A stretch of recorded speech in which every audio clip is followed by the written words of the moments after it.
So our next speaker is again another really inspirational speaker, and it gives me great pleasure to introduce Neil Druce. Now I've got to say, Neil Druce is responsible, I reckon, for absolutely transforming a small town, which is Druce. Now Druce was a town which went through some pretty hard times when it lost its rail industry and was sort of really going backwards. But I reckon Neil Druce, along with the prison that's out there as well, but along with Neil, together in that partnership, they've, I reckon, transformed Druce in a town that is really booming at the moment. And it really goes to show how, one person who enters into a value-adding enterprise can have such a big impact. And it comes back to that really social impact that value-adding can have, creating employment in the country, and Neil is now one of the most important employers in Druce, and it's great to see that opportunity. So Neil is born and bred on the Green Grove Organic Farm near Ardlethan, where his father Alan had been practising organic farming since 1962. He attended and graduated from Ambassador University in Pasadena in the United States. Now, Neil has worked as an organic farmer, a fertiliser spreading contractor, a woodwork teacher, furniture restoration teacher, public speaking teacher, gym supervisor, waiter, butler, chef, concert manager's assistant, limousine driver, licorice chef, chocolatier, and soon to be a whiskey distiller. So Neil's been Managing Director of Green Grove Organics since 1998. Please join me in welcoming Neil.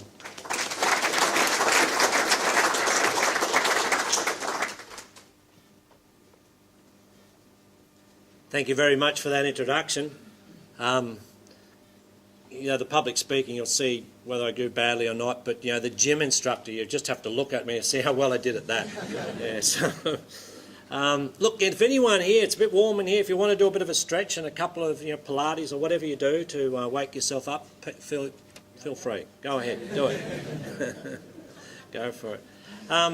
Okay, if you see the picture up on the board, there's some old headers there and driving along in a row, and I was in one of those headers. I was in the dark one because I used to flip the bird at the other people, and so they put me in the darker cabin. But driving along in that header and thinking about what we were harvesting, and I always loved to figure out, I've never studied marketing, but figure out who do we sell this to, and how do we sell more, and how do we sell it in a more special way, and how do I get people excited.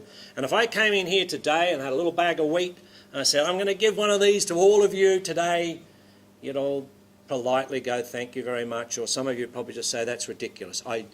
What can you do with wheat? And I was trying to think, what could we do with wheat? And it came up with those ideas, those things you put around the neck, you put in the microwave, you put around your neck, and still just never worked, because it's in my head, just go, that's ridiculous. But please understand, driving along that header, I'm trying to think about value adding, and those people that want to value add, think about it. Other people aren't interested. I've met people that just aren't interested, and so value adding is going to be for some and not for others. But there'll be a lot of people in Australia sitting on different vehicles in agriculture wondering about value adding, and so I would like to tell our story a little bit and take away from it what you want. Now I move this on. Oh, I got it. Now here we go. We went and bought that building there for the purpose of value adding. What are the characteristics, or what's the skill set for value adding here? I think number one is stupidity. All right, and a little bit of blindness, because we bought that building, and you can tell by looking at that building that that's a building for pigeons. All right, and we decided we would start up a food facility in that building in Australia, which has the most strict food rules in the world. All right, so we're up for a challenge. What I'm not telling you is that before we bought that building is that we met some people from Sydney, and one was a baker and one was a marketer, and they said, let's team up together and we'll do this value add thing. And we'll get your wheat and we'll turn it to flour, and then we'll turn it into some great value added things, all right? Now, this is what pushed us over the line. And I think a lot of us need some other people to come into our lives, or us to team up or partner with someone that they're full of the confidence and they give you the confidence and you step in. And I remember my feeling with these people when we signed up is, what happens if they leave us? Like, for some reason they leave us and we're all by ourselves because my dad and I are farm boys, and how will we do? Well, as it turned out, these people were crooks pretty much. They didn't believe in telling the truth, and if you look on the window right up the top, in that window they were growing marijuana. All right? And wasn't long we wanted them out of our business. Within 12 months we got them out. All right? So our first thing was, what are we going to do without these people? And then after 12 months, let's get them out. But what they did for us, and we've got to give them credit, is they got us into the value-adding thing. They got us to buy this building, and after we'd bought that building, because we're big spenders, and you can tell by the headers we had in that paddock, there's a gentleman talking about how many tonnes of wheat.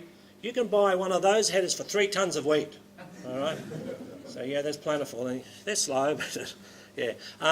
After we bought this building here, the old mill building in Druce, we had $12,000 left over. So we started a business, a value-adding business, by buying the building and land there and another $12,000.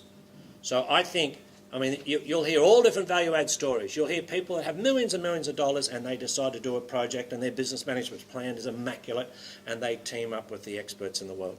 But that's not our story. What our story is, you get 2 farm people without the proper skills and qualifications buying a building that's certainly understanded, and then we got this machinery. Now this was the machinery once they'd cleaned it up, ready for sale. All right, now that is a licorice extruder. Prior to them cleaning it, I didn't know it was yellow. Right, so just crazy stuff. That one extruder there, the blue bit at the back, if you have a look at it, I thought that was the electric motor. That's just the gearbox. It's just a massive piece of gear. We bought a licorice line. So we got into equipment, and this is interesting. We had to sandblast that back and repair it, and to this day I know exactly how that works. Right? I'm with Bob of understanding. And no one can pull up the wool over my eyes about that machine because I've sanded it every little bit back. But we got this old equipment and we got it cheaply because licorice wasn't a first choice. Let me go back to that. We're growing wheat and we're getting $250 a tonne for the wheat as organic. This is in 1998. Not enough money, really? Not even close. I think all farmers should get about $800 a tonne for wheat. All right? You with me? Because that's what it sells for in some places. Anyway, we're getting $250 a tonne for wheat, and when we turned it to flour, we could get $450 to $500 a tonne.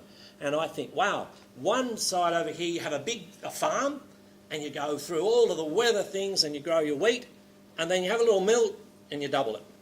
And I'm thinking, wow, this is good. Wasn't good enough, because by the time you transport and different things, but we thought, all right, we'll value add again, because I want to be able to take product to the customer and sit it in front of them. They have a bite and they go, wow, this is great. So flour doesn't do it. Flour's about as bad as wheat for not being able to pass it on to a customer. So we came up with the idea of cookies. Oh, that's got to work. But then there's a whole lot of people already doing it. And our side was organic, and we had to look at our competitors. Yep, people doing it. Pasta, people already doing it. And then one day, a gentleman said to me, why don't you make licorice?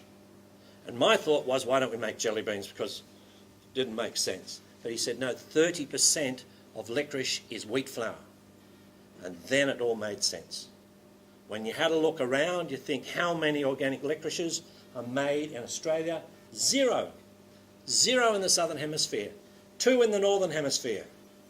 And when you talk about marketing and how you're going to sell your product, it's a really good start if no one else sells it.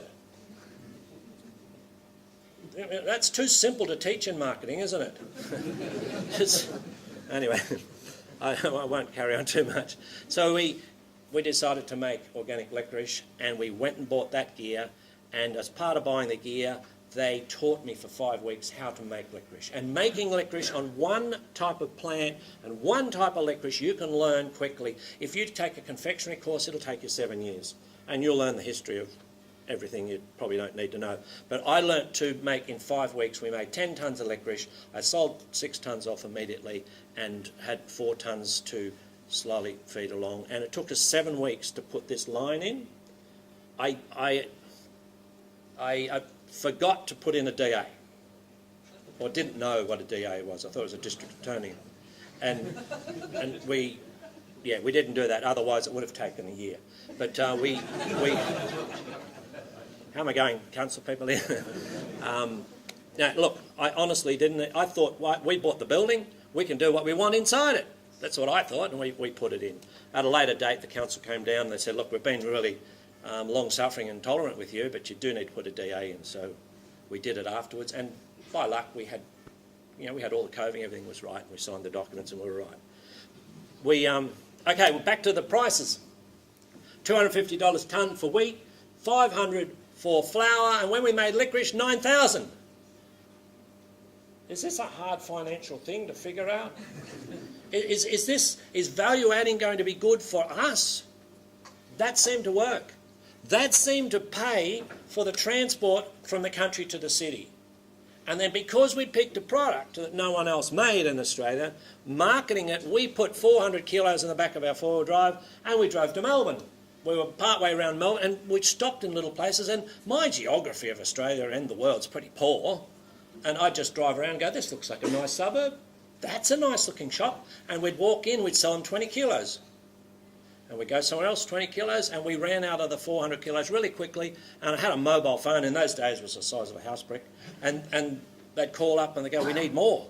So we would rush around and make up more, and it hit the ground running pretty well. And then we got a contract with a company in Sydney called Eco Farms, and they bought a tonne of licorice a week. And it set us in motion. And it was good. And the other part of our formula for doing this was to find a skilled team of local employees. Now, there's not one of those there that has a university degree, and I'm not saying anything against university degrees, but what we picked was a group of people with we picked on attitude, and then we tried to teach them skill. And most of those people still work for us, and they are an asset. They've got a lot of life. Yeah, and I know there's a bit of crazy there, but they've come from all different walks. There's ambulance drivers, there's ex-policemen, there's ex-bank managers, and all sorts of ex-railway people in there, and housewives that hadn't worked for 20 years are there as well. And we got that team of people. We sold them on our dream and on our passion, and they could see that what we were doing was out of the ordinary, and it needed effort and it needed courage to happen, and they bought the dream, and they worked. The little girl down the front in pink has worked for us since she was 15, and now, I don't know, 30 something, I don't know, older. And yeah, so formed up a team. We employ 42 people from Junee at the moment, in Junee. And yeah, it feels good, but it's not just about employing local people for the value we get out of value adding. What it is us getting a product, a food product we love, wheat that we believe is quality, turning into quality flour, and then turning it into quality licorice. And then in 2003, we added to licorice chocolate, organic chocolate. Now, chocolate is the most sprayed food that we will eat. The only thing that compares is tobacco, and you smoke that. So it's an interesting thing. So when you go organic, organic chocolate makes a lot of sense to us. Now, when I talk about organic, I'm talking about an option that we can all take. But for us, if we made conventional licorice, Darrell Lee would have slaughtered us until they went broke. But they would have, they were far bigger. And organic is not only something we believe in, but gives you a smaller level of competition. And certainly in chocolate, we're the only people in Australia that are doing chocolate coating of organic chocolate. In 2009, we went into tourism. Am I running out of time, Chris? Yep. So we made these chocolate products. We sell these products across Australia and overseas. And we sell them into Woolworths under a macro label. We sell them into Coles. We're doing a trial in Coles, and we're doing a trial in McDonald's. Now, I really like going where no one else goes, because it's all clear water out there. And selling into McDonald's is a really exciting thing. I don't know whether it's going to continue to work. It's in a trial period. Not everyone that walks into McDonald's wants to walk away with a box of chocolate. We think of something we eat immediately, not something you eat over the next few days. But it's an interesting concept that McDonald's will take on organic fair trade chocolate. But that's something in the future. We also set up tourism. Now this is something that's worked for us, where our products being sold into stores are is a marketing arm for people to come and visit our factory. When people visit our factory, it's the marketing arm for us selling wholesale into stores. Does that make sense? So they market for each other. We got 15 people visiting us per week. Now that's not what dreams are made of. But that is the ground that you begin on before you get to your dream. Currently we do 115,000 people a year in Junee. And we do another 50 to 60,000 in Corowa, which is a facility we bought. And when I say we bought a facility in Corowa, we bought a beautiful big flour mill and 2 hectares of land for $1. Why? That's very odd. We own the land and the building. Why? Because the council wanted tourism. And the council in Corowa and a lot of councils realise the value of tourism, what it can do for you. And it's outside dollars. Every dollar that's spent on us is worth $5 to the community because it circulates around before it exits. And it's a great thing. The other thing I think tourism does, and I'm into tourism and I think it works, I'd like the Riverina to become a place where people want to visit. Currently, most people visit the Riverina because they're driving through and get tired. Am I being cruel? That's how I feel. Some people come to conferences, some people do things, but not a lot of people are coming into the Riverina because, oh wow, the Riverina is just that tourist destination like Tasmania or different places. But that's what we'd like to happen. But what tourism can do, it can, and agri-tourism, where you use a food product, it can make your region famous. Now, when you think of regions like King Valley and some of these different places, because of their food, it's marketing and tourism has got it there. And I'd like the Riverina I'd like us making whiskey to make Riverina barley famous. Now, we'll only probably go through 50 or 100 tonnes of barley, but that's enough for the world to be thinking about how good our barley is in the Riverina. I'd like our licorice to make our wheat grown here to be famous. Does it make sense? And I'd like our cheese factory in Coolman, I'd like that to make the milk products, the dairy products of the Riverina to make it famous, and tourism can do that. And indeed, you appeal to the children, but 98% of people crave chocolate, and that's the magnet we've been using. So we used licorice because it was the only one, and then we've used chocolate because it's magnetic. And you put chocolate on tables. You should have seen Lani Houston last night when there was chocolate on the table. She didn't hear any of those presentations. She didn't laugh at any of the jokes of that comedian, the funny guy, because she was eating chocolate. All right. Picking on you, Lani. She only ate about 1 kilo. Yeah, so it's all right. All right, so I'm running out of time, but that's our journey. I feel that we're an interesting example because we didn't come in with skills and massive business strength, but we've come in as fairly ordinary farmers, and we've been able to do some little projects and a few things, and they haven't expanded massively, but it's been able to work for us and the people that work with us in partnership and the people that work for us as employees. And it's been an extremely enjoyable ride.